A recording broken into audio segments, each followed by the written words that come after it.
Habang umiinom po kayo, Ate Mane, kailangan po muna nating dumaan sa isang panunumpa. Pwede po bang pakiangat na lang po ang kanang curl ng buhok? Ayan. Wow! Ayan.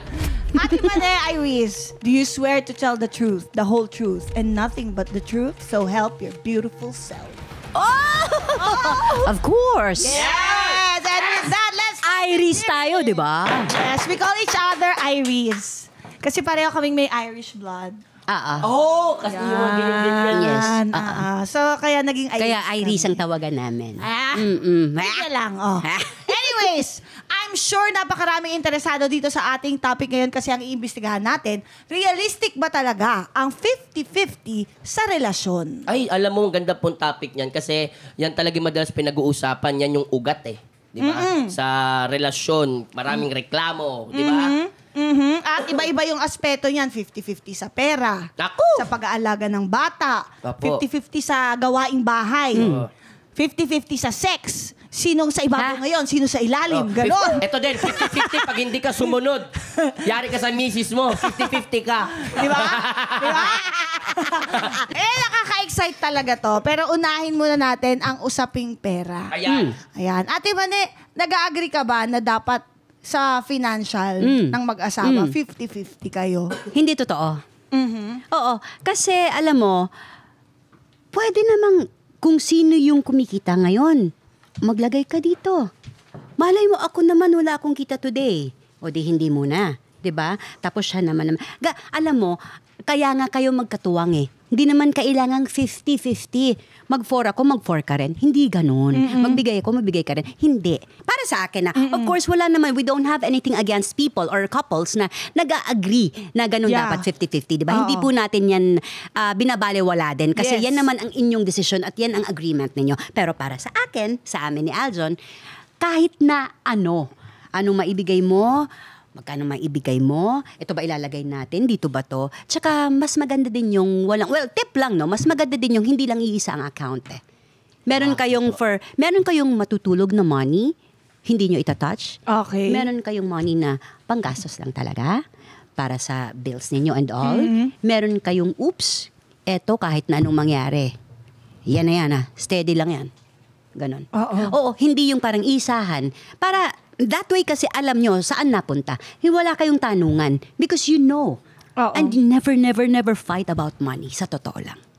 So itong mga perang tinatabi, ginagastos, ano ba, dapat ba, parang may usapan ba kayo na dapat joint account? Or kahit account niya lang, account Yung tatlong account po ba na yun? Joint account po kayo? Meron, oo naman. Opo. Oo. Joint. Although may mga kilala akong couples na ayaw nila ng joint account. And we understand that. Kasi kanila naman din yung decision. Hindi ba? Gusto nila na, eto nakikita nilang naiipon nila bilang sila, bilang ako, bilang siya. Pero sa amin kasi mas maigi yung ganun. Para sa amin. Kasi mas nakikita mo nga kung lumalago eh. Tama. Oo. Ganun. And you know, couple kayo eh. Yes. Mag-asawa kayo eh. Yes. Oo. Para sa amin ha. Pero po pag sa relasyon po ninyo, pagdating naman po sa pera, sino po ang humahawak po ng tatlong joint account? Uy, alam mo, in fairness at very thankful ako, very grateful ako kay Kuya Aljon mo. Okay. Napakahusay talagang mag-ayos ng Money. alam mo na, Finances. ng finances, ng mga kailangan gawin, merong planning, saka napaka-organized na tao. Sa aming dalawa, mas siya ang organisado kaysa sa akin. Nafe-feel ko nga yun, Ate Mane. Kaya alam ko kasi nakikita ko talaga na parang pag pumunta ka sa work, yun lang talaga yung iniintindi mo. Ako mag-work dito. Parang meron kayong in a way, siya talaga naka-assign dito. Ako dito. Yes, bilang Parang siya ang ganun. manager ko, so alam namin kaagad kung saan kami pupunta, di ba? Kung ano yung gusto namin gawin. If we are not doing this, wag nating gawin to. Wag nating oohan to. Ito yung gusto nating tahakin, di ba? So, dito tayo. Oohan natin to. Ayan, napunta na rin tayo dyan sa usaping pagmamanage siya sa'yo, di ba? Siya yung manager mo ngayon. Meron bang time na parang naging half-hearted yung isa sa inyo sa isang bagay pero ginawa nyo pa din? Like, ayoko sana to tanggapin for you. Pero alam kong gusto mo to eh. Alam kong sasaya ka dito eh. Kahit half-hearted siya or vice versa. Ganito si Kuya Aljon mo. Han, they called for ganito. Do you wanna do it? Ganon. ano to kung gagawin ko, Han? Ako naman si ganun, di ba? Ano to? Paano tong ganyan? Ganon. Sabi niya, I think this is good for you. Pero what do you think? What do you like? Wow. Oo. Kung ako, may ganun kasi kami. Kung ako, Han, I think tanggapin mo to. Kasi this is going to be good for your ganyan, ganito. And then, pwede yan. Ito na yung magsasanga-sanga. Pero kung ayaw mo, ikaw, what do you think? Ganun. Ang hirap yan, no, pag kami yan, ikaw. Hindi, tinatanong nga kita, ikaw. Oo. Ano ka? Tinatanong ka nga eh. Oo. Paano mo? Ano ka ang opinion mo Hindi, eh? tsaka ganito, no? Pagka, kunyari, syempre, every now and then, ganun naman talaga ang mag-asawa, hindi ba? Meron kayong medyo hindi na pagkakaintindihan and all. Pero, naniniwala talaga kami na kapag pinag-usapan yung mabuti, maayos talaga eh. Walang sigawan, walang taasan ng boses. Di ba? Hindi mo sa sinusugarcoat what's happening inside. Pero yung bang, maayos lang. Yes. Hindi kasi, dapat ganito eh. Una pa lang, dapat ganito. Bakit? Hindi yung, sinabi ko na nga sa'yo, hindi ba? Makinig eh. Ano gusto mo ngayon? I told you Ganun. so. Oo. Di ba? Wala nang ganun. Walang Tama. ganun. Kasi unang-una, nakakasira ng mood yun. Nakakasira ng... Beauty! Hindi, totoo. Dapat happy lang. Totoo. Magkakaintindihan naman kayo. Mag-usap lang kayo maayos. Hindi siya competition. It's a partnership. Diba? Diba? Oo. It's a, yeah. Kasi ang isang family nga, isang unit. Yeah. A family is a unit. So, Can you elaborate? yeah. Elaborate the what? Pag hindi niya ma-elaborate, elabo eh. Ay, teka, may entry Umausapan namin sa Pepito chat group ganyan. Mga may Nag-entry kami eh. Ubusan na ako. Oo. Teka lang. Uy, magambag naman kayo. Tapos yung dot ka na, nag-iisip. Charis is typing. Ang tagal, oh. Dinidelete pa yun. Ay, hindi pala. Hindi, Pero ikaw, Madam Cha. Teka lang, gusto ko lang malaman. Ikaw na, ano naman yung thoughts mo pagdating dun sa 50-50 sa pera pala? Ikaw ba? Kayo ba ganun? Alam mo, Kasi, ikaw, strong yung personality mo eh. Kasi, ang dami mong sinasabi kanina. Ang dami mong sinasabi kanina. Sa sobrang dami mong sinabi kanina, nag-ano na over flood. na-over. Oh, baha sa utak ko. Control kasi. Hindi. Baha sa utak ko.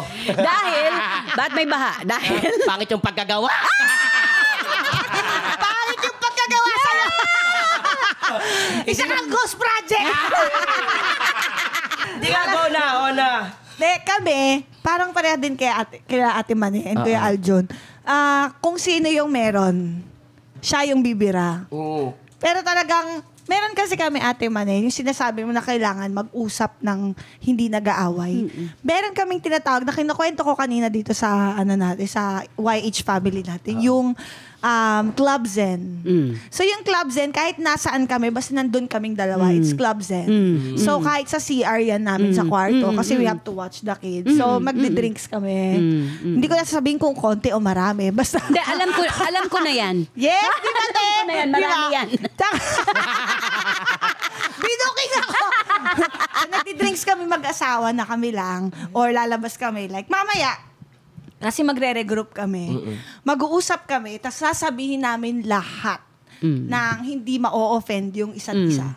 As in, may mga words na I'm very, diretso magsalita eh. So, may mga words na parang, ba't mo sinabihan siya ng ganon? Parang ganon. But, we go with it anyway. So, nag-uusap kami ng ganon. Pag halimbawa, feeling ko hindi nakukulangan na ako sa tulong na hindi naman niya sinasadya or vice versa, nakukulangan siya sa time ko or sa support ko, then we say it nang walang magagalit, walang ma-offend. Like, it's a safe space, a safe time for the both of us. Tsaka ito pala, pagod na ako dun sa una pagod. Hindi totoo. Yung mga tao na, sorry pero I really have to say, I think ngayon ko lang ito masasabi ever na naka-broadcast, ika nga. Kasi for the longest time, si Aljon, lagi na lang nilang pinagsasabihan or pinag-iisipan na, he's not even doing anything. He's not even... Hindi po kasi ninyo nakikita. So, Tama. depensahan ko naman ang asawa ko.